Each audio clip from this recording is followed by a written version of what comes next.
AMC anti entry है क्या? AMC anti entry में कौन एलिजिबल है? किस एज तक एलिजिबल है? क्या एएमसी एंटी में सच में ऑफिसर्स बनते हैं या नहीं बनते? क्या सिर्फ मेल सी एएमसी एंटी की एंट्री के लिए एलिजिबल हैं? और एएमसी एंटी एंट्री के बाद अफसर बनने के बाद रिटायरमेंट पे पेंशन मिलती है या नहीं? जैसे एसीसी में हम पहले रिटन टेस्ट देते थे, हमारे आर्मी के जवान भाई लोग, एएमसी एनटी में भी कोई रिटन टेस्ट है? मैं बात कर रहा हूं AMC NT frequently asked questions के बारे में।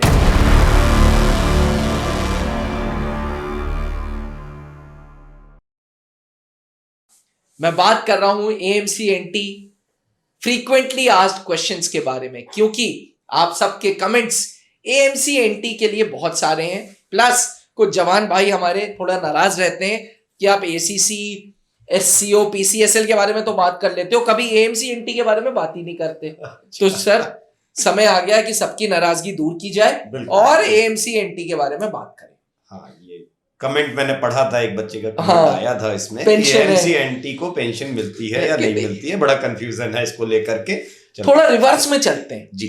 एएमसी एनटी एंट्री जो है वो मेडिकल कोर वालों के लिए है सर? जी बिल्कुल, मेडिकल कोर। नॉन मेडिकोर्स वाले इसमें अप्लाई नहीं कर पाएंगे? नहीं, मेडिकल कोर के जो एएमसी के लोग हैं वो अप्लाई करते हैं। और उसमें भी एक चीज है, क्योंकि एएमसी वाले एससी और पीसीएसएल अप्लाई नहीं करते हैं इस वजह से। अच्छा, तो ये नॉन टेक्निकल, देखिए आर्मी में दो तरीके के, मेडिकल कोर के अंदर आप दो तरीके के लोग देखेंगे, टेक्निकल जो कि डॉक्टर्स होते हैं, और दूसरा नॉन टेक्निकल जो वो ऑफिसर्स जो उनका एडमिनिस्ट्रेटिव वर्क देखते हैं, जिनको company commander, quarter master, store incharge की ड्यूटी भी करनी होती है, तो वो अप्लाई करेंगे। अच्छा सर, एएमसी एनटी के लिए अब अभी तो आने वाला समय होगा जब हमारे एएमसी एनटी में लड़कियां भी सैनिकों के रूप में होंगी, पर अभी तो सिर्फ मेल्स ही हैं जो अप्लाई करते हैं। जी हाँ बिल्कुल, क्योंकि एएमसी में अभी फीमेल्स का इंटेक नहीं है। एमएनएस के तौर पर जाते हैं तो वो ऑलरेडी कमीशन है। हाँ, है ना। डॉक्टर्स आती हैं वो भी कमीशन है। अच्छा। तो बस फिर बाकी जो बचे, वो सोल्जर्स बचे हैं, वही अप्लाई करेंगे। किस एज तक, किस एज से किस एज तक? सर देखिए, एज का तो स्टार्टिंग एज नहीं रखी जाती है इसके अंदर जी, लेकिन जो शॉर्ट सर्विस है, क्योंकि देखिए दो तरीके की एएमसी एनटी है। अच्छा, AMC NT SS, AMC NT PC.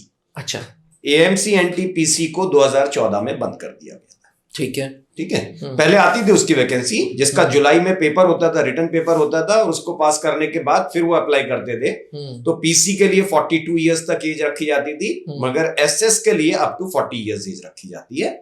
तो शॉर्ट सर्विस के लिए 40 साल की उम्र तक आप अप्लाई कर सकते हैं। अच्छा सर, जैसे एसीसी में हम पहले रिटन टेस्ट देते थे, हमारे आर्मी के जवान भाई लोग, एएमसी एनटी में भी कोई रिटन टेस्ट है? नहीं, अभी शॉर्ट सर्विस है तो कोई रिटर्न नहीं है। पीसी के लिए शॉर्ट सर्विस जो रिटर्न टेस्ट होता था वो अब क्योंकि पीसी बंद हो गई है, डायरेक्ट शॉर्ट सर्विस के लिए तो ही कोई रिटर्न टेस्ट नहीं, कोई रिटर्न टेस्ट नहीं, अब डायरेक्ट। अच्छा सर, जब हम एससीओ की बात करते हैं, पीसीएसएल की बात करते हैं, तो हम बात करते हैं इंटरव्यू की जी, जो कभी कमांडर साहब लेते हैं, कभी डिव हेडक्वार्टर्स में होता है।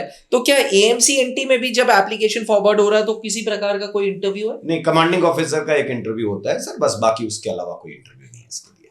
तो वो क्या मतलब वो पास फेल करते हैं या वो नहीं, कर देते हैं, और 99.9% वो कर देते हैं रिकमेंड कि आप बढ़ना चाहते हैं आगे तो बिल्कुल कर लीजिए, अप्लाई करिए। अब एएमसी एनटी में सीओ साहब ने इंटरव्यू ले लिया और आगे बढ़ा दिया, तो क्या फिर इनकी एसएसबी होगी? जी हाँ बिल्कुल, एसएसबी सेम है। हाँ, और एएमसी एनटी में बिल्कुल स्क्रीनिंग नहीं हटाई गई है, एएमसी एनटी में स्क्रीनिंग रखी गई है। अच्छा, 5 दिन का इंटरव्यू होगा सर? जी बिल्कुल, सेम प्रोसेस जैसे बाकी सर्विस एंट्री के लिए। बिल्कुल। चलिए, अब सर एक बार एसएसबी बोर्ड ने रेकमेंड कर दिया, क्योंकि मेडिकल एएमसी मेडिकल कोर के हैं तो उनको मेडिकल प्रोसेस भी हो गया, मेडिकल कॉन्फ्रेंस भी हो गई। हाँ जी, मेडिकल भी होगा और बिल्कुल वैसा ही होगा, और अनफिट हैं तो अनफिट हो भी जाएंगे, बहुत सारे लोग हो जाते हैं। इसके बाद ट्रेनिंग के लिए जाते हैं ये लोग भी? जी हाँ, इनकी जो प्री कमिश्निंग, जी ठीक है जी, ट्रेनिंग होती है बाकी सब जगह। अगर आप जाएंगे जैसे एससीओ, पीसीएसएल, एसीसी, एनडीए, ये सब तो अकेडमीज जा रहे हैं, ये प्री कमीशन ट्रेनिंग के लिए जाते हैं ना, कमीशन से पहले ट्रेनिंग करनी है। जी इनके अंदर थोड़ा सा उल्टा होता है, ये लोग आते हैं लखनऊ, 2 महीने की ट्रेनिंग होती है और इनकी पोस्ट कमीशन ट्रेनिंग होती है। मतलब ये जिस दिन लखनऊ पहुंचते हैं जी उस दिन स्टार लग जाएगा आपको, आप लेफ्टिनेंट साहब बन गए, अब आराम से काम सीखिए। क्या बात है सर, क्या 2 महीने की ट्रेनिंग है आपकी, तो सबसे अच्छी ट्रेनिंग तो इसी को मानते हैं लोग। अच्छा, वंडरफुल सर, तो तुरंत आप अफसर बन गए जी। अब सर AMC/NT में ट्रांसफर्स होंगे?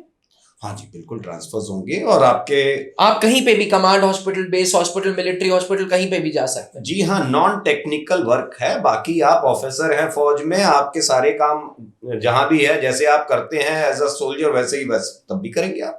अच्छा, तो जरूरी नहीं कि हॉस्पिटल्स में ही पोस्टिंग हो? नहीं, बिल्कुल हॉस्पिटल में ही होगी। अच्छा। और कहीं नहीं होगी, आपका हॉस्पिटल से ही लेना देना है। हाँ, मैं ये पूछना चाह रहा था। हॉस्पिटल के नॉन टेक्निकल वर्क्स जो है भाई, देखिए एक हॉस्पिटल में अगर इतनी स्ट्रेंथ है तो उस स्ट्रेंथ का राशन, उनका स्टोर, उनके कंपनी कमांडर की ड्यूटी, ये सब भी तो करना पड़ेगा। ये डॉक्टर्स थोड़ी ना करेंगे आकर के, तो फिर इनके काम के लिए इनको लिया जाता है।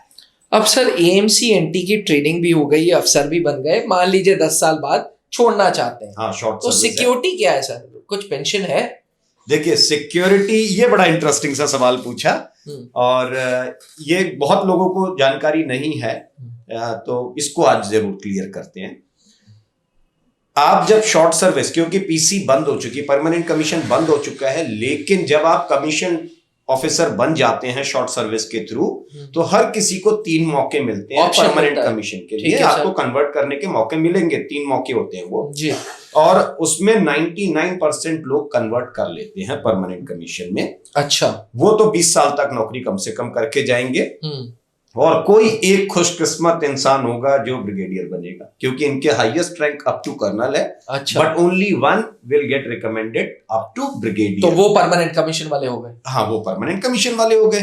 अगर आप शॉर्ट सर्विस में चले जाते हैं तो ये देखिए क्या फायदा है इनका, कि बाकी शॉर्ट सर्विस को पेंशन नहीं मिलती है। कोई भी शॉर्ट सर्विस आप उठा लीजिए, किसी को पेंशन नहीं मिलती है, नॉन पेंशनेबल जॉब है शॉर्ट सर्विस कमीशन जी। मगर AMC/NT में अगर आप कमीशन ले रहे हैं और आप शॉर्ट सर्विस से जा रहे हैं, ठीक है, टोटल मिला करके आपकी जो जिस रैंक से आपने कमीशन लिया था उस रैंक तक की सर्विस और plus as a commission officer की अगर सर्विस, दोनों मिला करके 15 साल के ऊपर आपकी हो जा रही है, तो आप पेंशन के हकदार हो गए, लास्ट रैंक वाली। हाँ जी, पेंशन आपको ऑफिसर वाली नहीं मिलेगी, पेंशन आपको मिलेगी लास्ट, क्या जिससे कमीशन लिया है। मतलब अगर कोई नायब सूबेदार साहब कमीशन ले रहे हैं AMC/NT में, तो उनकी सर्विस भी आगे उतनी ज्यादा लंबी नहीं रह जाएगी। तो ये 20 साल सर्विस, क्योंकि अप टू 40 ईयर्स, आप इसको ध्यान से समझिएगा, 40 ईयर्स तक आप अप्लाई कर सकते हैं शॉर्ट सर्विस के लिए, और उसके बाद इन बिटवीन आपको 3 मौके मिल रहे हैं परमानेंट कमीशन के। तो अगर आप परमानेंट कमीशन ले लेते हैं तो 60 साल तक आप सर्विस कर रहे हैं, जो कि फौज के लिए बिल्कुल तय उम्र सीमा मानी जाती है कि आप वहां तक जा सकते हैं। अगर कोई व्यक्ति 20 साल से पहले जा रहा है ना, तो 20 साल से पहले जाने वाले के लिए ये देखा जाएगा कि आपने नायब सूबेदार साहब से अगर ने कमीशन लिया था तो उनको पेंशन मिलेगी नायब सूबेदार की। रैंक आपका भले मेजर हो सकता है, लेफ्टिनेंट कर्नल हो सकता है, क्योंकि शॉर्ट सर्विस है तो मेजर बन जाएंगे, बट मेजर से आप रिटायर जरूर हो जाओगे। कलर सर्विस नहीं किया है तो आपको पेंशन जब मिलेगी आफ्टर रिटायरमेंट, वो नायब सूबेदार की मिलेगी। समझ गया मैं, पूरा कॉन्सेप्ट क्लियर हो गया। तो हाँ भाई, पेंशन है, पेंशन है, जरूरत नहीं है, पेंशन है, ये कोई दिक्कत नहीं। AMC/NT एस्पिरेंट्स हमारे, मैं डॉक्टर्स तो नहीं बोलूंगा, लेकिन डॉक्टर्स से कम नहीं है आप लोग। इसके लिए त्रिशूल डिफेंस एकेडमी आपको सच में ताहे दिल से सलाम ठोकता है, और हम आपके लिए लाए हैं स्पेशल सर्विस एंट्री बैचेस। जी हाँ, स्पेशल AMC/NT बैचेस, जहां पे आप रेगुलर रोज 1-1.5 घंटा हमारे एसेसर्स के साथ, सर के साथ अपना समय व्यतीत करेंगे ऑनलाइन, और SSB की तैयारी करते रहेंगे। देखिए, SSB एक पर्सनालिटी का टेस्ट है।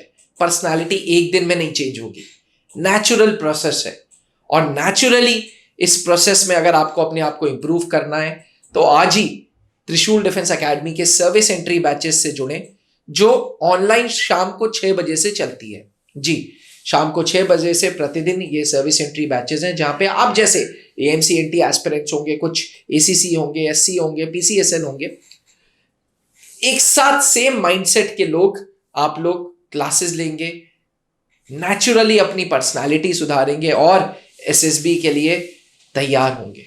आपके अंदर एक फ्यूचर ऑफिसर के सारे गुण जो होने चाहिए, हमारे एसेसर्स कोशिश करेंगे कि वो सारे गुण आपके अंदर आए।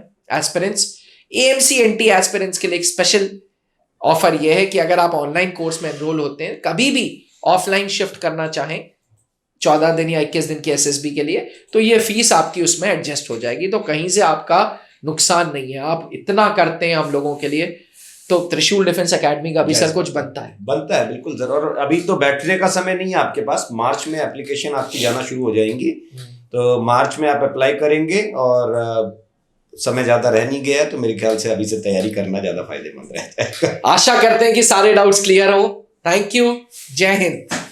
जहां बनते हैं देश के गौरव, इंडिया का एकमात्र ऐसा कोचिंग इंस्टीट्यूट जहां कैडेट्स को ट्रेन किया जाता है आने वाले डिफेंस एग्जाम के अनुसार। अगर आपका भी सपना है भारतीय सेना में शामिल होकर देश की सेवा करने का, तो आज ही ज्वाइन करें त्रिशूल डिफेंस एकेडमी।